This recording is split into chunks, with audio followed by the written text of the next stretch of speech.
বিসমিল্লাহির রহমানির রহিম। আমি এখন আপনাদের সামনে একটা ধারা নিয়ে হাজির হয়েছি। এই ধারাটা হলো সাইনের একটা ত্রিকোণমিতিক ধারা। এই সাইন এবং কজের ধারার প্রশ্নগুলি থাকলে আপনারা কিভাবে সলভ করবেন, এই একটা প্রশ্নের মাধ্যমে আমি অনেকটাই কভার করার ইনশাআল্লাহ চেষ্টা করব। দেখুন, এই যে সাইনের কোণগুলি আছে কিরকম আছে, থিটা, 2 থিটা, 3 থিটা। তাহলে এরকম কোণের যদি একটা ধারায় থাকে কোণগুলো, তখন একটা সাইনের সিরিজ আছে, সিরিজটা আমরা জেনে নিব। সাইন এবং কজের সিরিজটা প্রায় সিমিলার, সামান্য একটু তফাৎ আছে, সেটা একটু আপনাদের আমি দেখাচ্ছি। সাইন, লক্ষ্য করুন, theta, sine 2 theta, sine 3 theta up to sine n theta. এটার সমষ্টির সূত্র হলো sine n theta by 2 sine theta by 2 into sine n plus 1 by 2 into theta. এই হলো আমাদের সূত্র। এই সূত্রের উপরে বেস করে আমরা এই উপপাদ্যটা ইনশাআল্লাহ প্রমাণ করতে পারবো, থিওরেমটা। এখন কথা হলো, এটা যদি সাইন না হয়ে কজ হতো, শুধু একটা জায়গায় পরিবর্তন হতো, শুধু এই যে দেখুন, এই সকল পদ যদি সাইন না হয়ে কজ হতো, এই প্রথম খণ্ডটা ঠিক থাকতো, দ্বিতীয় খণ্ডের কোণও ঠিক থাকতো, শুধু সাইনের জায়গায় কোণ হিসাবে কজ বসতো। আশা করি আপনারা বুঝতে পেরেছেন যে এইখানে কোণগুলি হলো, দেখেন অনুপাতগুলি হলো সাইন, আর সাইন অনুপাত না থেকে যদি এখানে কজ থাকতো, প্রথম অনুপাত যা আছে তাই থাকবে।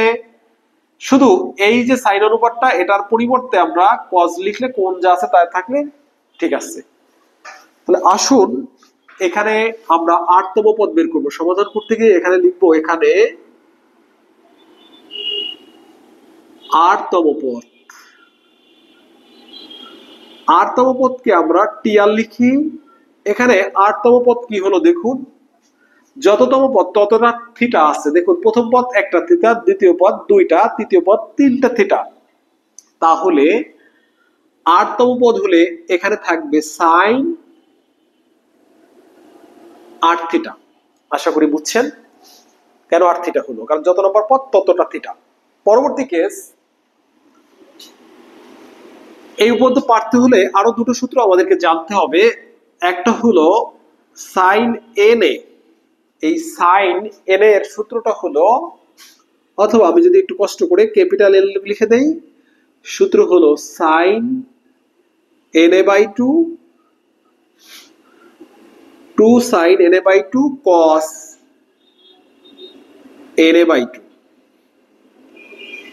কারণ এই এনটা যাতে মিল না থাকে এই জন্য ক্যাপিটাল লিখলাম, ওটা কিছু নিয়েন না, নরমালি আমরা কোন বোঝানোর জন্য এটা লিখলাম। তাহলে আর একটা সূত্র আমরা জানি, sine square theta by 2 plus cos square theta by 2 এর মান 1। অর্থাৎ সাইনের কোণ যাই হোক না কেন, যদি এর সাথে আপনি একটা 8 জুড়ে দেন, তার মানও 1 হবে। এই বেসিক বিষয়গুলির উপর বেস করে উপপাদ্যটা আমরা প্রমাণ করতে পারবো ইনশাআল্লাহ। আসুন এই ধারাটার এই 8তম পদকে একটু মডিফাই করে নেই। টি আর ইকুয়াল টু, এখানে আমরা লিখতে পারি sine square r theta by 2 plus cos square r theta by 2, এই যে অর্ডের পরিবর্তে। আর বাকি যে দুটো অংশ আছে, বাকি যে অংশটা আছে ওটার পরিবর্তে আমরা লিখতে পারবো 2 sine r theta by 2 cos r theta by 2। এবারে টোটাল রুটের ভিতরে যা আছে এর পরিবর্তে আমরা লিখতে পারি sine r theta cos r theta by 2 এর হোল স্কোয়ার। স্কয়ার রুট উঠে যাবে, আমাদের এখানে থাকবে sine r theta by 2 plus cos r theta by 2। তাহলে এইখানে হলো আমাদের সাধারণ পদ বের হলো। এখন আমরা পদগুলিকে ধারাবাহিক ভাবে লিখে যোগ করলে আমরা টোটাল পদের সমষ্টি পেয়ে যাব। তাহলে এখন লিখবো, অতএব টি অন, অর্থাৎ আর এর জায়গায় অন বসালে কি হয়, আমরা পাই sine theta by 2 plus cos theta by 2।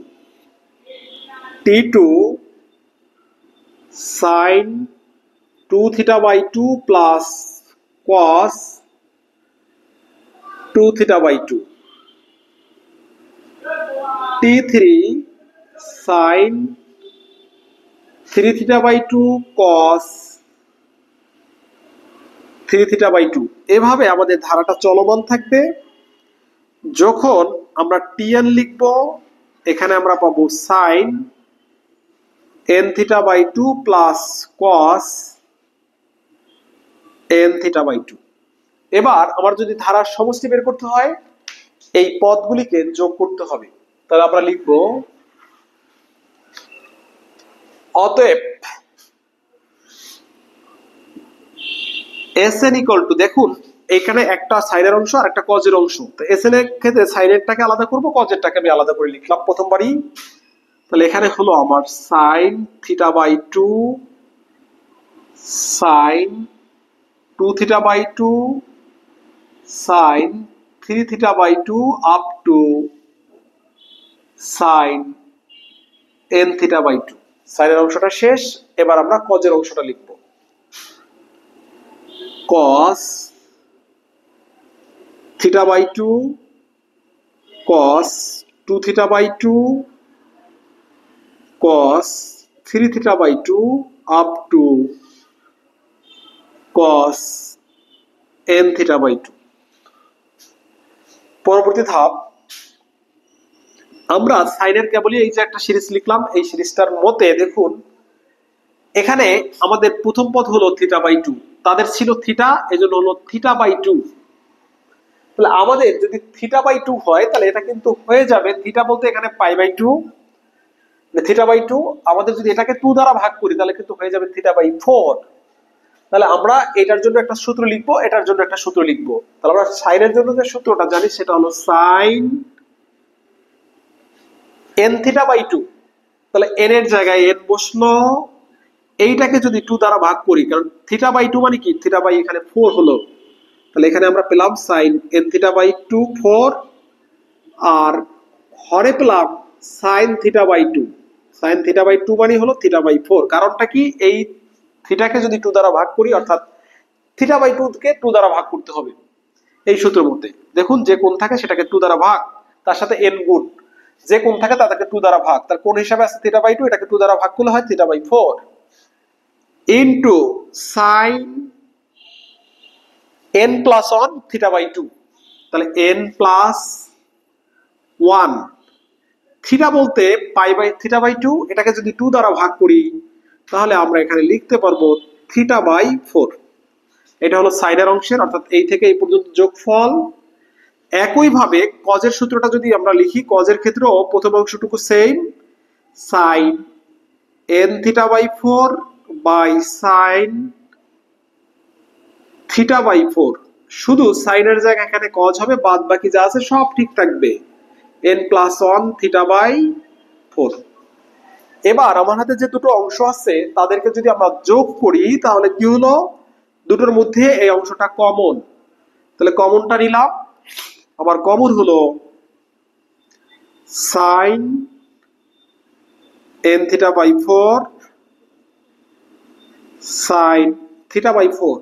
তাহলে আমার হাতে কি থাকলো, আমার হাতে একটা থাকলো sin n plus 1 theta by 4 plus cos n plus 1 theta by 4। এই যে পর্যন্ত আসছি, এটাই হলো আমাদের যে ধারাটা দেয়া আছে এখানে, এই কাঙ্ক্ষিত ধারার সমষ্টি।